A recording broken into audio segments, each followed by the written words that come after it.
So obviously you get that knockout. It's anywhere and everywhere. Can you talk about how life has changed since then? Life has changed, man. Just with people knowing my name and having that exposure right now is a big deal. Because all it does is bring more profit to me. And allows me to get more fights and people come after me, whatnot, just trying to get that name. So it does a lot for me, and that's the only thing that's changed is just the exposure for me. I'm known now instead of unknown. Do you ever randomly find yourself watching it back on your phone or anything? I can't help but run into it all the time. People tagging me in it, but I don't really be tripping off of it. It's something that it was just a moment. You know what I mean? It's time to make another one come November 21st. When you have a performance like that and you go back to the gym, can you just, I mean, where do you even start in terms of, like, what do we need to work on? Because I'm assuming it's a bit of a weird feeling because you have that amazing high. No, not at all, man. We never get high off of what we do. We just constantly keep working and keep getting better and just adding to the game. So I'm never getting high off of what my success. You know what I mean? It's where my failures are. So we just look at what what I mean. We heard that, and we just keep working on the tools. That's it. Can you talk about getting the call? Because this is a relatively quick turnaround. Like when they asked you, did they tell you, hey, we want to strike while the iron is hot and get you right back in there? Right, right. So I got a almost like a text, whatnot, from the management team, just letting me know that I had a fight. Actually, this fight was supposed to be set up in January. I was like, nah, I really want to fight a little sooner than that. And the UFC hooked me up, and it was like, all right, November. I said, say less. So it was good. They really trying to work with me and push me further. So I love it. So My last one, what are your thoughts on Jordan Wright as an opponent? I think he's a great guy. You know what I'm saying? Just feel sorry for him that he got to fight a person like me because I'm coming for the head all day. I hear you. Thank you. Yes, sir. Thank you so much. Oh, wait, well, hold on. We will take the next set of questions from Damon Martin with MMA Fighting.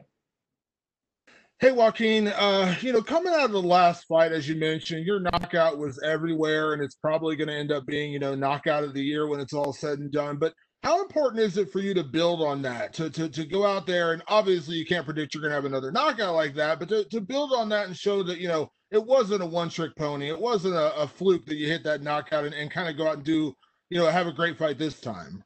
I feel you. Right now, what I use for this knockout for now having exposure, I just network. You know what I mean? I network with other people, and I just pretty much just try to gain them connections, whatever that I never had before. Because like that's the only thing that this kick has brought. Which what I mean, well, cool. Extra 50,000, that's awesome. But the exposure is so much more right now. You know what I mean? So that actually brings more money, and then like I said, to make better connections within the UFC as well. So that's what we're working on, just making bigger connections and networking with other people. As you said, at this point, it's kind of unavoidable to see the knockout and talk about the knockout. But I got to ask you, of all the things that came after that moment, how cool was it to see the Kanye West thing?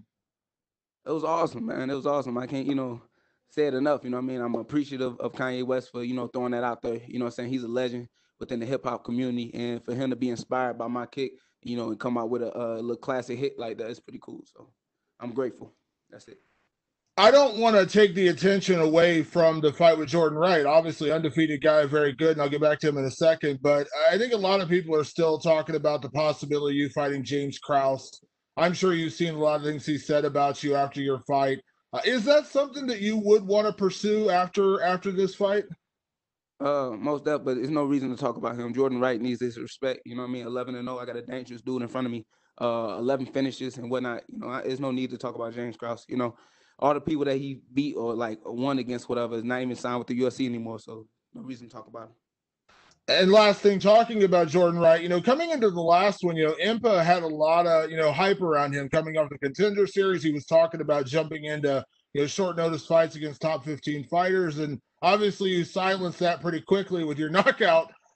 Jordan, undefeated guy, do you feel like this is kind of a fun way to, kind of build yourself, taking his first loss, that kind of thing? Yeah, I'm handing out lessons, man. That's it. You know what I mean? So I'm making fighters better. They're not gonna quit after that. You know what I mean? They still gonna be in the game, but I'm making them better. So I'm handing them that first loss. Trust me, I know what it felt like when I took my first L. It didn't stop me. It made me better. So I feel proud to do that. Hand people their first loss. Thank you, Joaquin. Yes, sir. We will take our next set of questions from Cote Cruz with the 4 to Win podcast.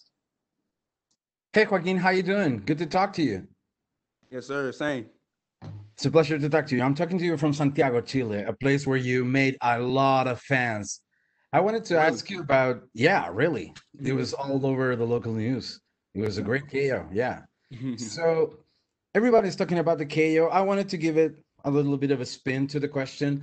I wanted to know what was the most memorable reaction to it, either by a fan on social media, by a family member. I know Kanye West is pretty big as a reaction. You're right, but there's a lot of things that probably a lot of people told you. So I wanted to know what was the most important ones, or the one that stick out the most. I don't know, man. You got so many, bro. You got so many. Just like, you know, the outpour from thousands, you know what I'm saying, of people, you know what I mean, from all over the world, you know, just at once messaging me, you know what I'm saying, and as well, like, so I played this guy named Freak, artist from Abu Dhabi, whatever his music called Walla Kilmer, you know what I mean, and he even reached out, you know what I mean, he was able to see that, you know what I mean, so that was pretty cool, you know what I mean, you know, to you know, people that's just on the grind and trying to better themselves, whatever, you know what I mean, supporting one another within that type of manner. So that was pretty cool. So it's just too many, man. It's too many, you know,